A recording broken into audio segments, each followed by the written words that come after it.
Thanks for joining us for this episode of Social Media Jumpstart. I'm here with my co-host, Kenny. Yep. And today, Kenny, I want to ask you just a couple questions. What should our community here know about Facebook?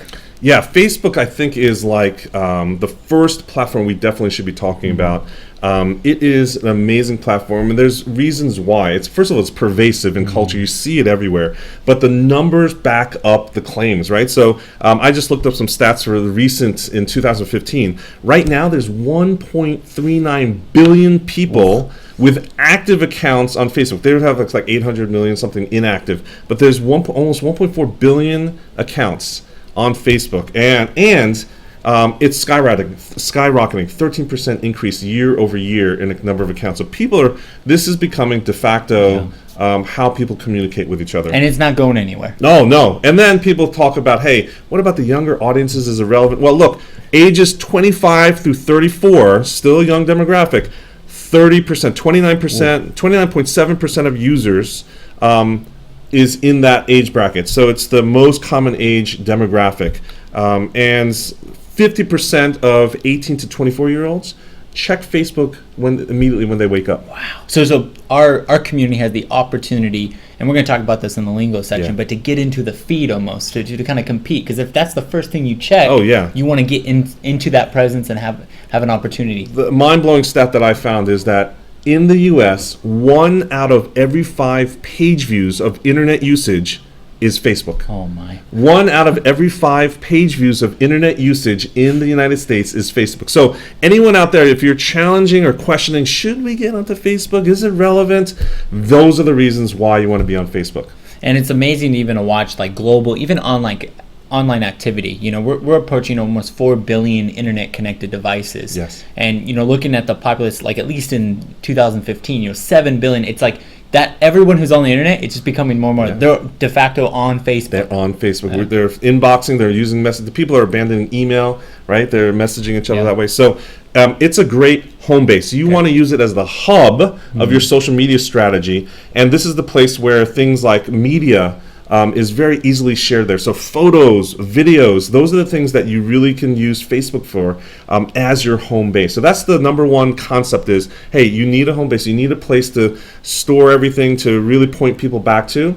Facebook is the place to be. So no matter what, when we think Jumpstart, we think they need to get going on Facebook. They need to create a page. The first place you should be on Facebook. Great. So with that, we've already used some language, home feed, page, and so forth. What's some language that for people that are watching this, that they should be aware of? So, first is that just the generic term of posting, right? So we think of a Facebook as a wall. Like they literally think it's a wall. That's the analogy.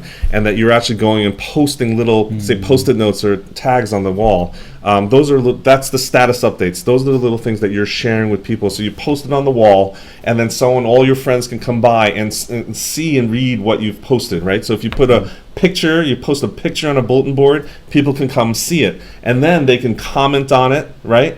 They can write comments. They can actually indicate that they like that post. So posting likes. So likes is a measure usually. The relevance is going up and down, but people can tell you that they like it. They can comment and give you feedback. You can have conversations around those specific posts.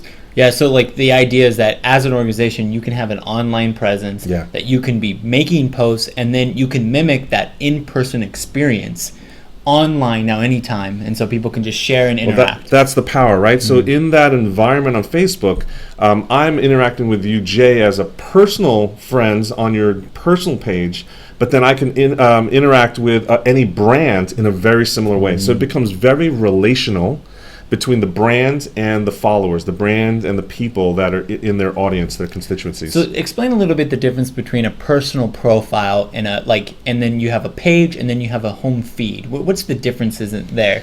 Yeah, so the home feed is a news feed. Newsfeed is when you log into your Facebook account, right? This is the most important part. You log in, and Facebook gives you basically an unlimited scrolling, we call it a feed, of content from all your friends and all your connections to brands that you have connected with, right? You've told Facebook, I like this person, I'm friends with this person, I'm friends with this person, and then it uses an algorithm to bring in relevant posts, because I don't want to see every single one of your posts. So Facebook goes how dare you, but anyways. So it basically puts in that mix, so it gives me a variety, so that I see what's happening.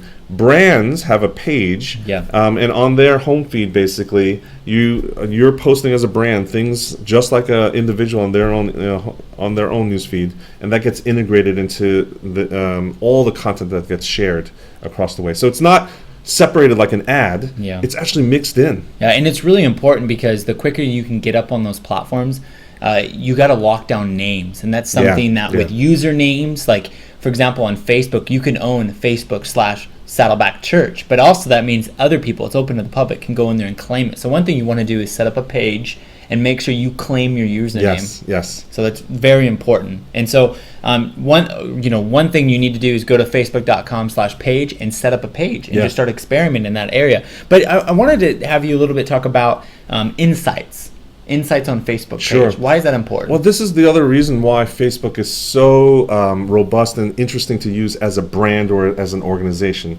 Insights is this section of Facebook that brands get that gives you all the data about who's interacting with your page.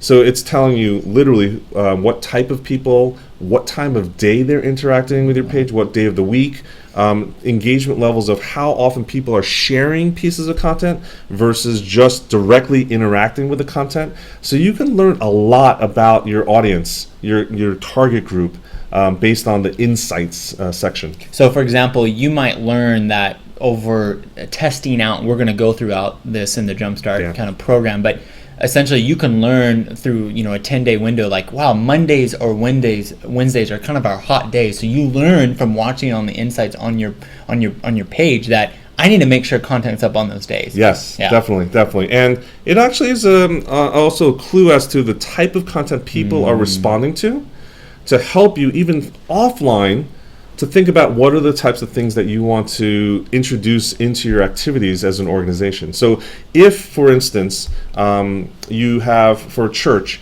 you have content about your sermon that you just had on Sunday on a regular basis, and then you see on a given week that there's a lot of activity about all that stuff about this past week's sermon, well then you have some cues for either Bible study discussion matters, life groups and stuff like that, small groups, might be influencing future sermons on what you need to address that people are really interested in.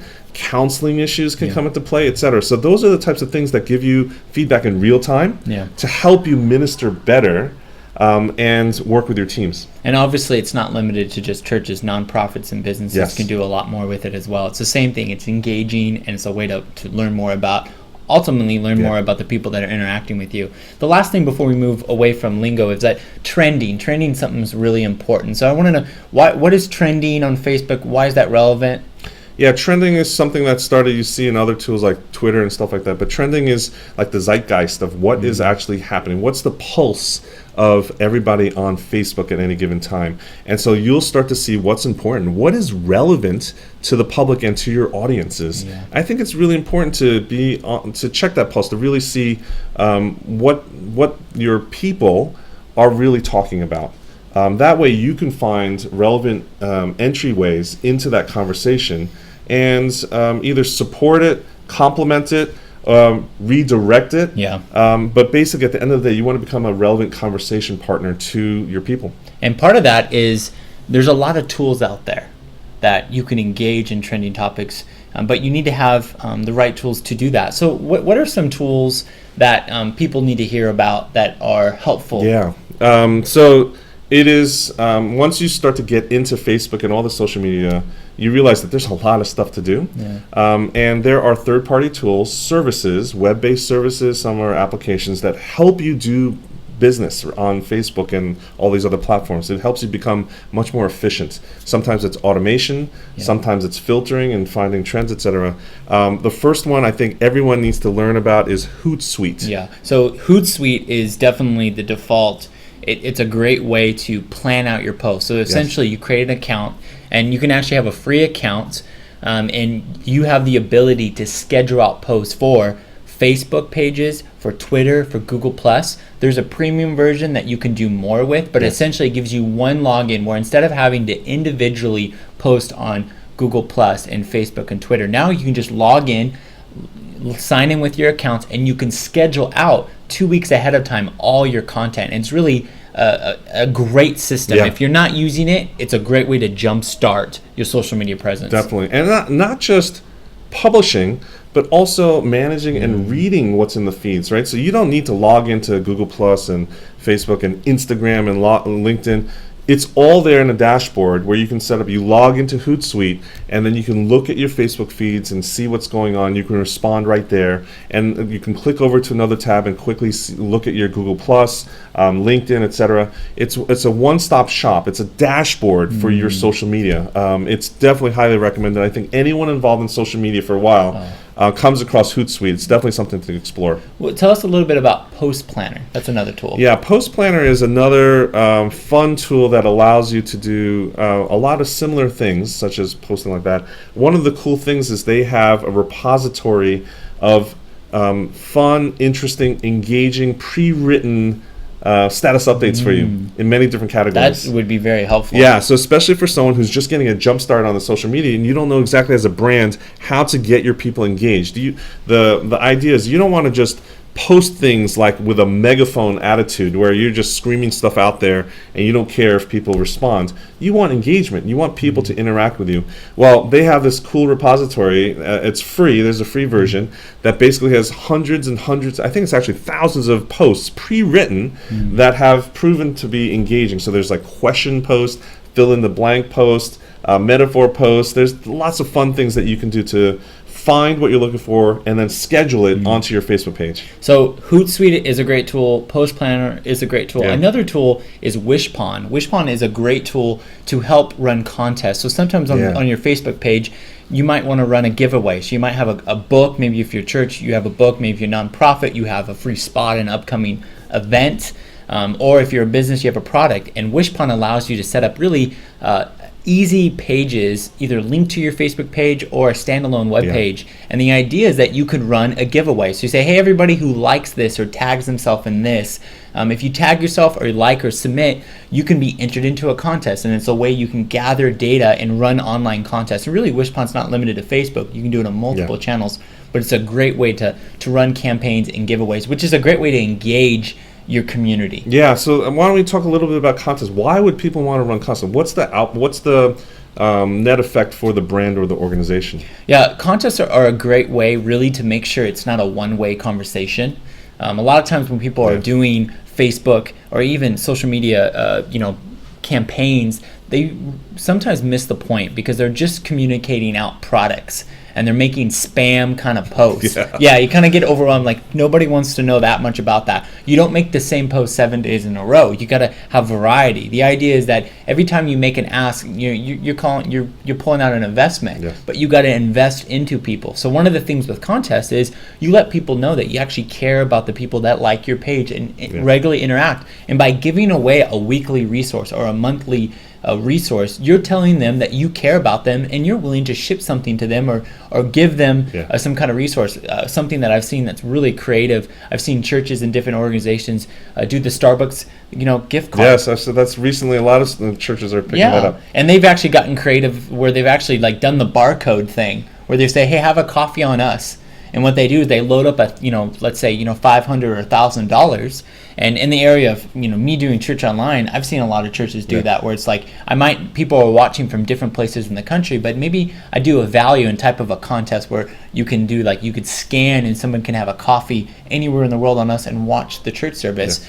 And also I think it's just a great way to let them know that you care. Yeah. So let's talk about that one tactic just before we leave this. That's a fun little thing. And it doesn't have to be $500 or $100. I've seen churches do like $50 or $100, right? So basically what they're doing is they're buying a prepaid Starbucks card and then they're taking that barcode and they're posting the picture as a status update and they're saying, hey, have a coffee on us. And then during the day, they're actually watching the balance, and they're actually posting status updates that says, hey, the $50 balance became $42, there's $38 left. And so it's just encouraging people to go out and buy a coffee, share a cup. I've seen prompts that says, hey, take a friend out to coffee, or treat someone else to coffee, and it starts a conversation. Hey, this is from my church, that kind of thing. And so it's a fun engagement piece to let people know, hey, we're helping you build your own relationships, network, etc. So the last tool I wanted to just talk through is Canva. Yeah. So Canva is one of the hardest things when you're jumping into social media is that there's a lot of images that you need. So on a Facebook page, you need a header image, you need a profile image.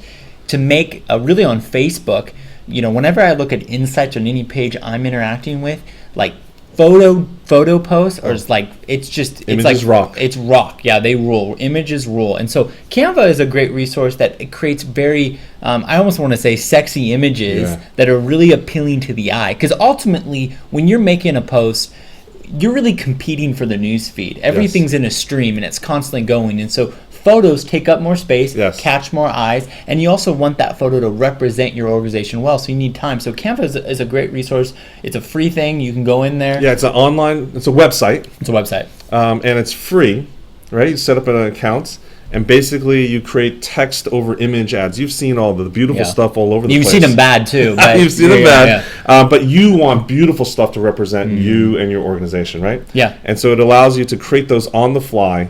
And actually, I think that would be the homework for today's lesson, is that for you to go onto Canva, explore it out, the whole app, and actually create one or two, what we call these quote cards, right? Those square image blocks that have a scripture or a nice quote or inspirational message, some headline or something, where you're marrying the image with the actual text, and then produce it and post it to Facebook. It is so easy. It's like one of those things where you say, even my mom can do it. And your mom's on Facebook. So that is your homework after this training, is to get on Canva, explore, create something simple, and start using it. And on our next episode, we're going to be talking through Twitter and how we can jumpstart your Twitter activity. Awesome. Thanks for joining us. We'll see you in the next episode.